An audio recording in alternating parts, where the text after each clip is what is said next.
I love that. Keep sending photos. The second lesson will be read by Val Patterson. When Jesus heard what had happened, he withdrew by boat privately to a solitary place.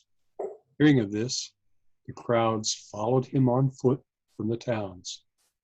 When Jesus landed and saw a large crowd, he had compassion on them and healed their sick. As evening approached, the disciples came to him and said, "This is a remote place and it's already getting late. Send the crowds away so they can go to the villages and buy themselves some food." Jesus replied, "They do not need to go away. You give them something to eat." "We have here only 5 loaves of bread and 2 fish," they answered. "Bring them here to me," he said. And he directed the people to sit down on the grass. Taking the 5 loaves and the 2 fish and looking up to heaven, he gave thanks and broke the loaves. Then he gave them to the disciples, and the disciples gave them to the people. They all ate and were satisfied, and the disciples picked up 12 basketfuls of broken pieces that were left over. The number of those who ate was about 5,000 men, besides women and children. The word of the Lord. Thanks be to God.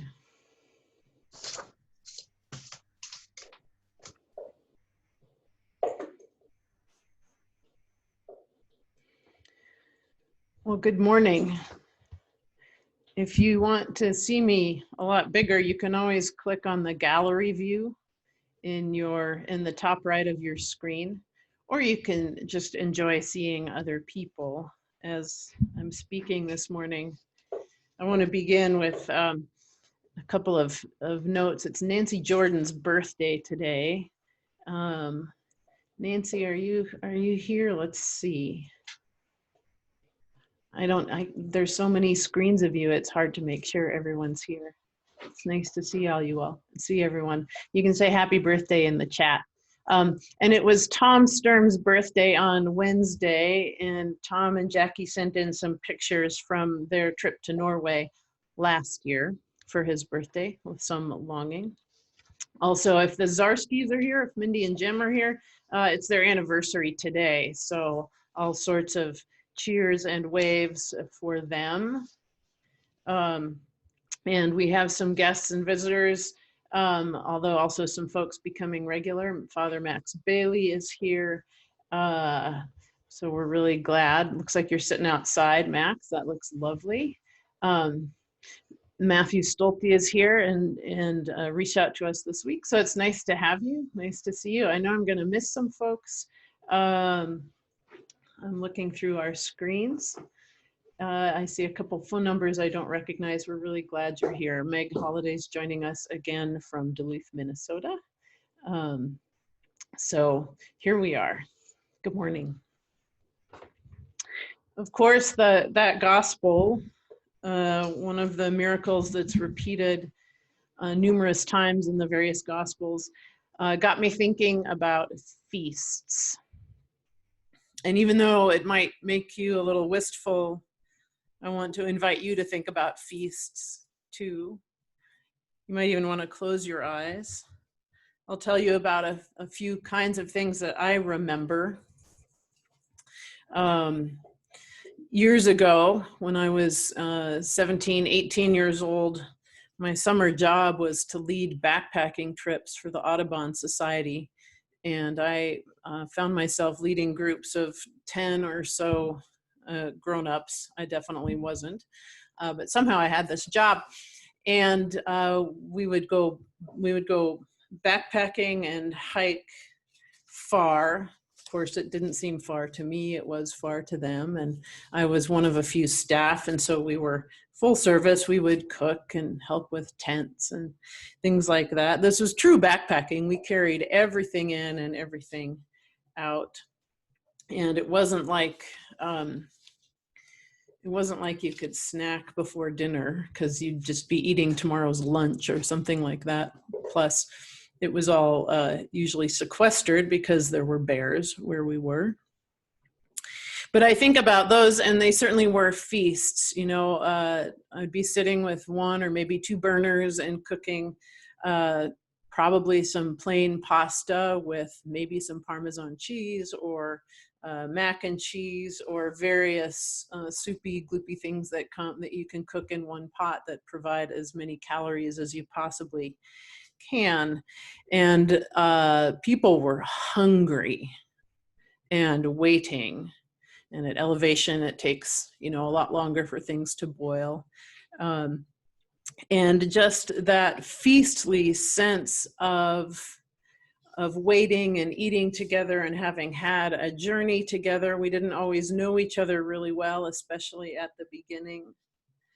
But there was definitely a feast about that. There were hungers, there was community, there was company and conversation. Later, that was one of my favorite things to do with youth groups when that was the main work I was doing. I also, I know you know that I love Thanksgiving. It's probably one of my favorite celebrations. Ash Wednesday, hands down, is my favorite liturgy, in case you were wondering, but we don't have feasts on that day. I love Thanksgiving, and it's the food, it's the menu, but it's also always the company and gathering people. This year, I had the incredible blessing of finally getting this big, old, beautiful table that belonged to Virginia Patterson.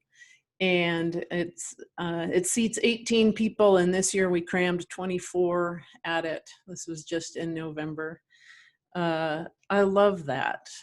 This table will probably stay at the rectory for a very long time. So there's food and feasting, but different. It's not like people are coming having hiked 100 miles. Some have, maybe. A different kind of feast. You care more about setting the table and things like that. Some people do. I don't actually, but so with feasts, and I'm sure you're remembering your own from years past. It's never just one thing. There's food, that's important. There's company, that's really important too. There's conversation, and there's also context. Who is there, and why are we there, and how have we been gathered? So if you've been closing your eyes thinking about feasts that you love, adore, miss, long for, hope we get to do someday again soon, you are not alone. And maybe we just sigh about that right now.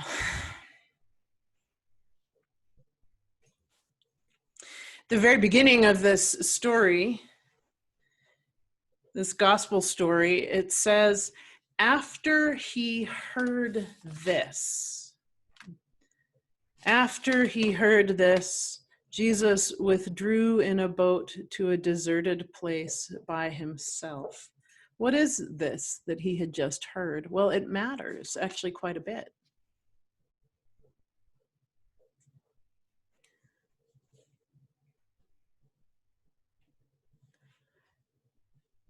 This that Jesus had just heard was the death of his cousin, of John the Baptist. John the Baptist had been killed by Herod, the local governor. He'd been in prison. He was deemed risky enough to be in prison. He wasn't just killed. You all know this. It's a terrible, awful, cruel story. His death was entertainment at a birthday party for Herod's wife. It was awful. They're in the records of human cruelty. It's not the worst, certainly, but it's terrible.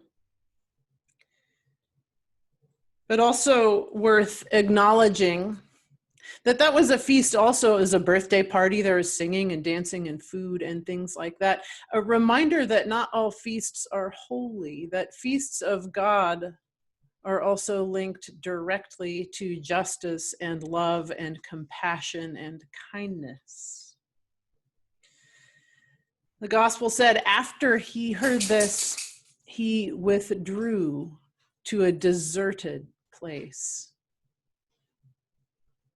Who doesn't do that when we hear terrible news? I know I do. I know you all might be feeling, as I am, tired of this weary world. Weary, weary world. So Jesus withdrew, he goes away, and the crowds won't leave him alone. And what does he do? He has compassion on them, and he cures them, and he sees that they are hungry. And then the disciples say what people like me who spend a whole lot of time in administration are tempted to say a lot. The disciples say, hey, it'd be a lot easier if they just took care of lunch themselves. Wouldn't that be better? But Jesus is Jesus, and he says, you can give them something to eat, and they talk about what supplies they have, what resources they have. Jesus knows that the right feast is food and community and context and conversation. I just take this for the miracle that it is. I believe it. I don't need to explain it away by sharing or all sorts of things or sudden realization that everyone actually had managed to pack food for 10. They just forgot about it for a while. It's a miracle. I love it. It is a miracle, and it's a miracle of hope because it's, and I rest in this hope because it's a miracle of a not hungry world for just a short little moment. I love this. They fed 5,000, but actually a lot more because that didn't even count women and children. And this feast is a meal that fills, a meal that heals, a meal that brings comfort both to the giver and the receiver. I can only believe with all my heart that Jesus found some healing here too. He'd withdrawn out of grief, and yet he comes back and says, hey, let's eat together, let's have a picnic. And it's a meal that points us to what we share, to a love of God and a love of justice and a hope for a world that is not hungry, maybe for just a moment. Now, you and I, we all know that this story and those like it, this story is one of the symbols, it's not the only one, but one of the symbols or types for communion. And the scholarship on communion, the foundational scholarship, a Roman Catholic priest of the 19th century, Dom Gregory Dix, gave us this 4-part statement about communion. It is take, bless, break, and give. And if you read the gospel again closely, you see all those words, take, bless, break, and give. And you can look at those 4 words as the complete definition of being a community of the church, of being the body of Christ, all sorts of things. We could spend hours and weeks and months on that. Now, we know that the bishop's office is working on plans to share the feast together again, probably in September. I certainly hope so. I miss it. And I am so grateful and happy to wait faithfully with you. Because what we understand from these feasts is this. It is not just the food. It is not just the people. It is not just the context. Have you ever had a birthday party where you pretty much want to tell everyone to have fun because you put a lot of work into it. Yeah, it's not just the context. It's all of it. It's all of it together. So what is this like now when we are not feasting and receiving communion?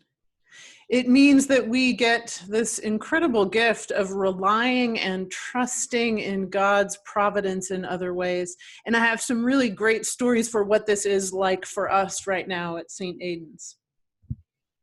This is the kind of feasting we have right now, the kind of trusting, the kind of filling and healing and comforting we have. So as you know, music has been so hard and beautiful and good. And we have a miracle worker in our midst with Sara Parkinson. I know you know this, but I like saying it a lot. Yeah. So here's the thing. I can hardly stand to hear my own voice recorded. It drives me nuts, especially when I sing. It's all thin and puny and wiry, and the hymnal is pitched like about a step too high for my actual voice. So there's maybe 30 hymns that I can really do and things like that. Can hardly stand it. And then somehow, I've only done this once because it was so awful. The choir does it pretty often. Somehow when I send my voice recording to Sara and she puts it in this magical agitator washing machine called GarageBand or something else, it turns into something beautiful. And we get to hear and listen to that feasting. Why? Because the song of the church is the song that points us to justice and love and hope and compassion. Here's another thing that this looks like recently. I know that Molly and Candace and Bronwyn are here somewhere. Oh, I see them. There they are. You might not see them. You have to go scroll through the screens. Molly, it's good to see you sitting up. And Molly's not been feeling well, and so this week her family asked if we might say some prayers for her every night. And within a couple of days, there's this whole list of people that are calling Molly every night at 8:45, just to say a Bible verse or to pray. If you feel left out, it's because we got so many people when we asked the choir and the natterers that we didn't need to ask further. If you want to be added to that list, you can let me know and we'll hook you up as a substitute or something like that. That's a feast of comfort and prayer and healing and community and conversation and hopefulness. Last week I asked you, we did a poll actually, and then operator and Zoom error meant that I had to ask you again to help me out. So that was great. We've got some small groups coming, and we have a feast of small groups and leaders that are getting ready to go. We're working on that over the next couple of weeks. There's going to be one for writing, for creative writing, one for prayer, a couple using just some devotional work, Bible study, a group. One of the groups will be one of our anti-racism books. It is amazing. This is this feast of faithfulness and wanting to be in community and serve and love and be together. So no, we're not feasting on communion right now, but we are taking and blessing and breaking and giving our whole lives. Something that fills, something that heals, something that brings comfort, and something that points us to the redemption of all of creation. You see, that's the thing I love about our core theology in the Episcopal Church. It's called the Incarnation. You know, we celebrate it at Christmas, we talk about it, we sing about it a lot. You see, the Incarnation is a reminder that nothing is beyond redemption, and that even in this quiet, hungry time of longing for the sacrament, we are finding other ways that God is present to us that we may not have known, but now we do. So I want to invite you this week to do this, to look to look for where God is giving you something that fills, a feast that heals, a meal that brings comfort, and a hope that points to the renewal and redemption of the whole world. Amen.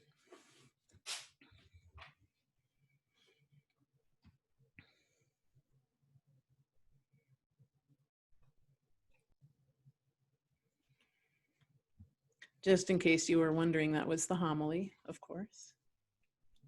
Now we're back to our screen. So I have a couple of announcements. If you need forward day by day, you can pick it up at church. That's our preferable mode, so we can save some postage. There's the church office hours we're now open Monday mornings and Tuesday and Thursdays. Logan will be there, but they're always outside the church in a blue plastic box near the mailbox, and there's always some masks in there too if you need one for a friend. Small groups are coming in the fall, and if you are looking for work or you have skills or connections to help those who are looking for work, let me know. We're putting together some support for that. So now I need to give you all permission to unmute yourselves, which you can do on the next slide. And let's get ready to do that. So go ahead and unmute. And may the peace of the Lord be always with you. And also with you. Spirit. Peace, everybody. Peace be with you. Everybody. Peace be with you. Everybody. Candace and Molly and Johanna. Peace. And Barb and Dowell and Cheryl and Warren. Peace. Peace. Everybody. Peace with you. Peace be with you. He's in the can over here. Hello, Harvey, Jane. Hello, Jim. Peace, everybody. Hi, Jim. Even Chris. Nancy, happy birthday. Happy birthday, Nancy. Hey, Harvey. Nancy. The roads. Nice to see Rhodes. Francis from Philadelphia. Hey, Francis. Peace, everybody. Hey, Joe, it's good seeing you. All right. All right. Great. So once again, Big Sister is going to mute you all, and Sara is going to play for the offertory.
Thank you, Sarah.